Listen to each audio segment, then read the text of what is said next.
Hey everyone, Hazza here. As you will all know, Challengers Northeast is now underway. The Swiss stage has completed and we have our 8 playoff teams locked in.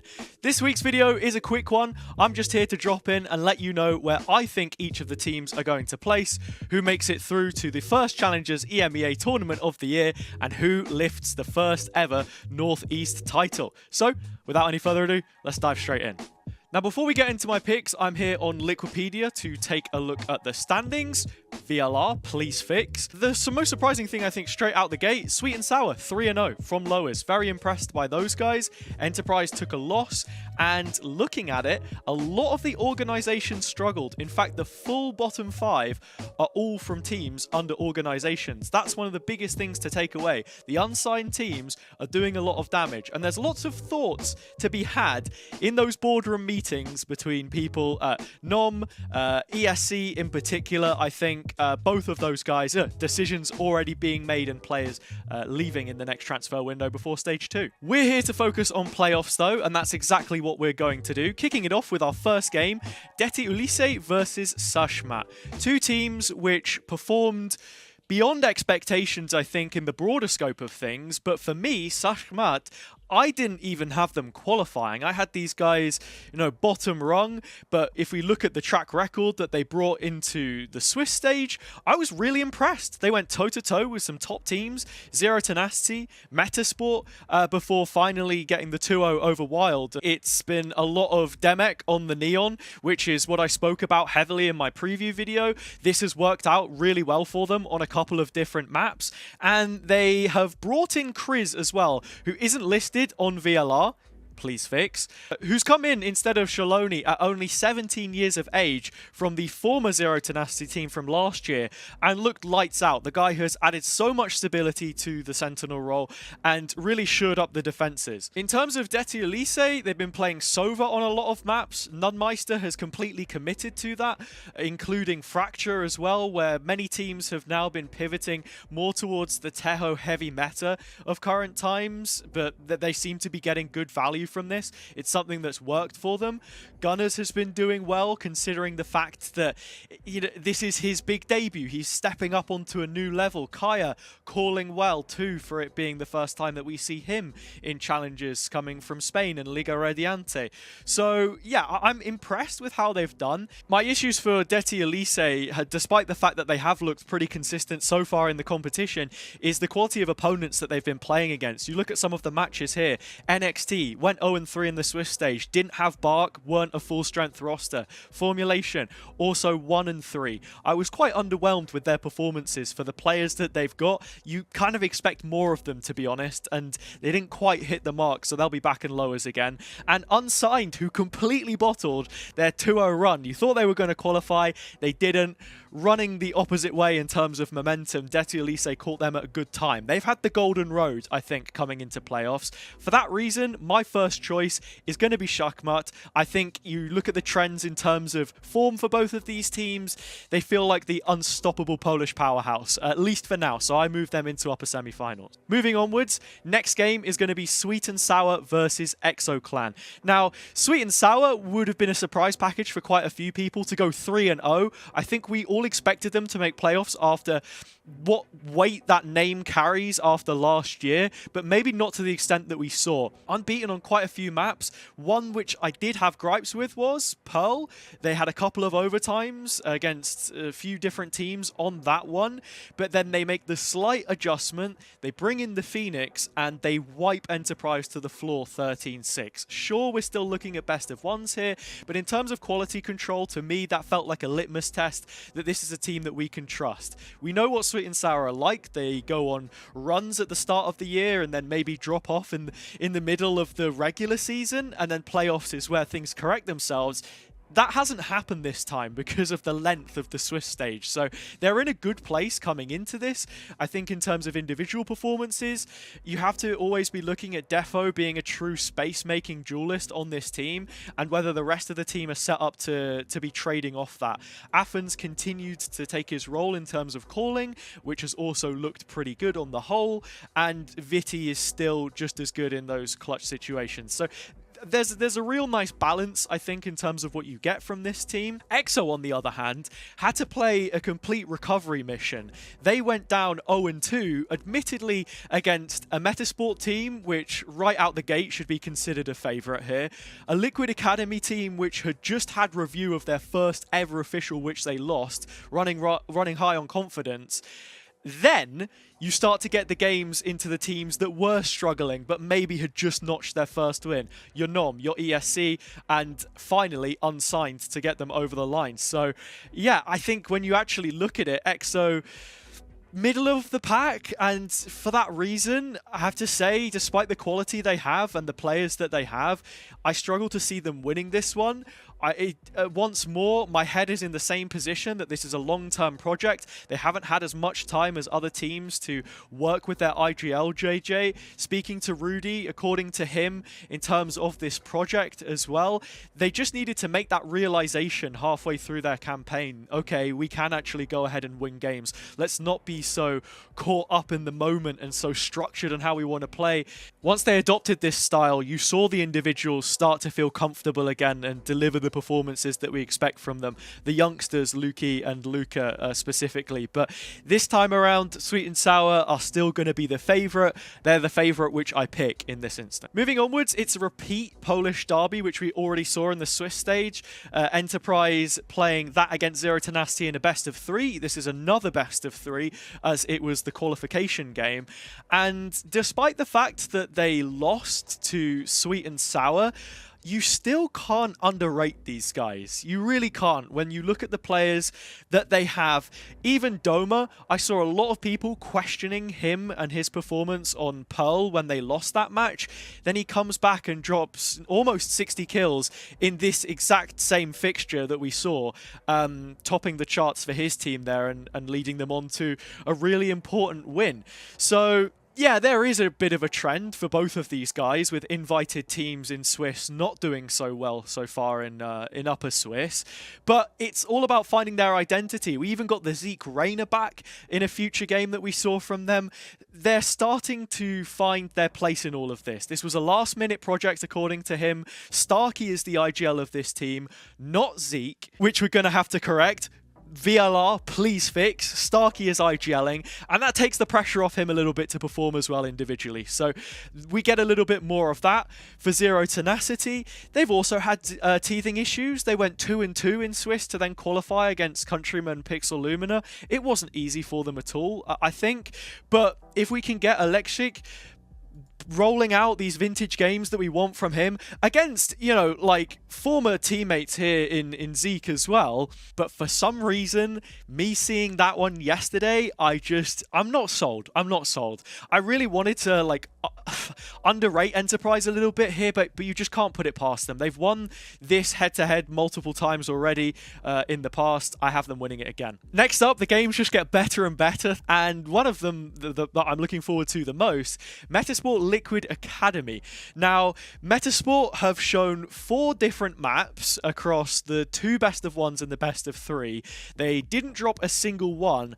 However, it's not been like the most convincing results that you would expect from this roster, which is supposed to be challenging for a title. When you look at their maps, they are one of the early adopters for Teho. They've lent into it. You've seen Cider play it a lot, and that's worked out really well for them on maps like Abyss, where I think on their attack side, they look better than any of the other teams that we have in the league that have been trying to run the same kind of composition.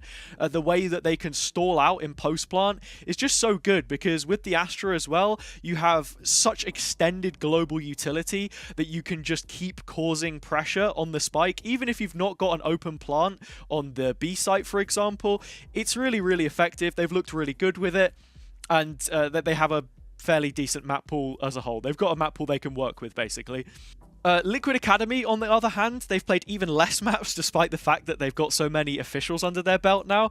Speaking to Cupid, he said he was happy that they were able to go through 2-2 in a way, because it's just more opportunities to review, more time to settle the nerves, because this is still a very young roster, and I want to see them continue that development into playoffs. It almost feels like a bonus in a way, because it means they've already guaranteed themselves to be in Upper Swiss again for Stage 2, but looking at it, Yeah, Split, for example, there's been so many improvements clearly made. Discipline starting to be shown by some of these players in the situation and whether it dictates it. I think context is important, and you've got a lot of players here who can just go ahead and win a round by themselves. GSR showed up so many times to do exactly that for his team.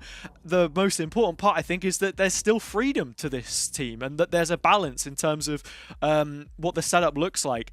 I wouldn't be totally surprised to see Liquid actually go ahead and win this game, because Metizport haven't been the dominant force that we expected, but nobody has. And again, I just have to repeat that every team in this playoff stage is equally capable. I would not be blown away if we saw any of these teams take a win over one another. So this is no disrespect to them, but I have Metizport moving on into that upper semi-final game, which is just going to be crazy. Now moving on to the lower bracket, as you can tell, this isn't VLR. This looks like some kind of editing software. I wonder why that is.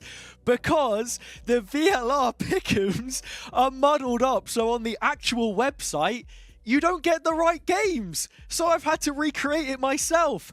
VLR, please fix. Whatever. We move onwards. First game, Deti Ulice versus Team Liquid.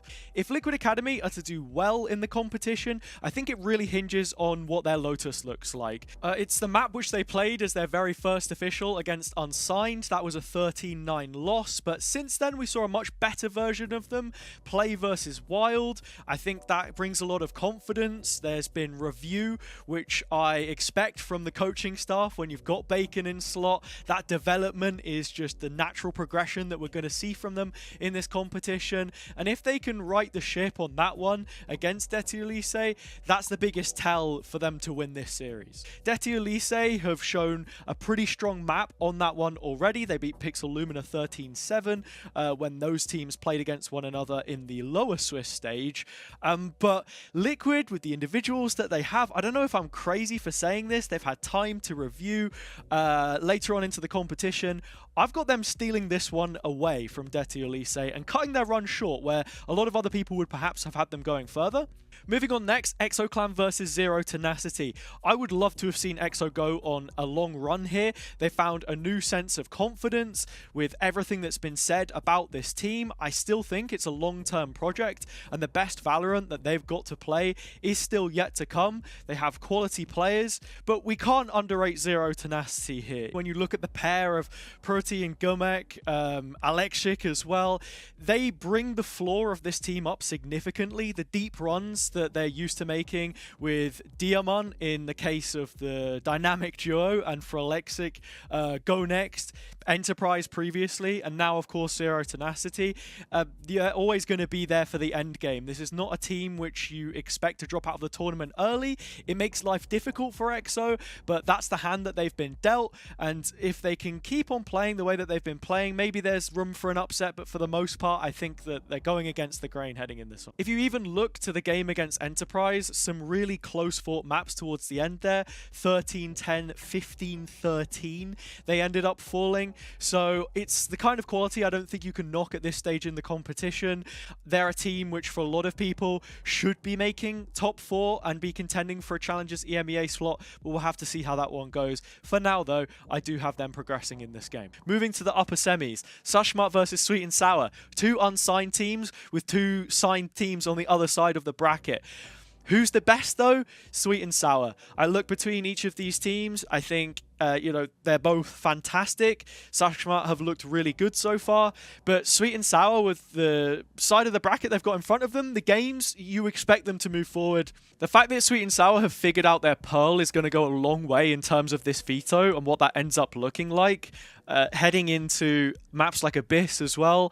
Szach have looked good on that one so far, but for me, where SweetNSour look really good on Abyss is the fact that they've been able to bring out the Harbor composition and actually get the value from them. There isn't too much difference in terms of win percentages. It's 66-67 on their attack and defenders side, where I saw a lot of teams play Harbor, bring it into their Abyss comp as it's been popularized by Karmine Corps and VCT recently, and actually not then see the spike in performance to match that. So I've been really impressed with how they've been playing that. The macro game, it's going to be another big map to look at in this series, and I have them taking it.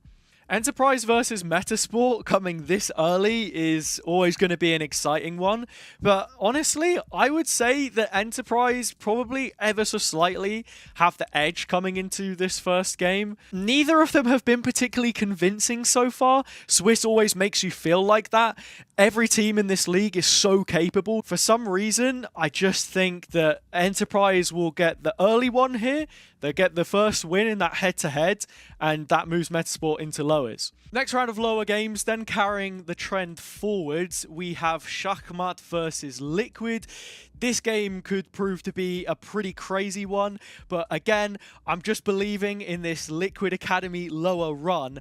I have them taking this one, although it is going to be very, very close. Szach already proving that they're a serious underdog here. This is for Challengers EMEA, by the way. This is for a slot in the top 4. So the fact that we find ourselves in this kind of position already with these two teams as serious underdogs in the competition is crazy. And I think when you look at this section of lowers as well, it just shows how much that spot is up for grabs.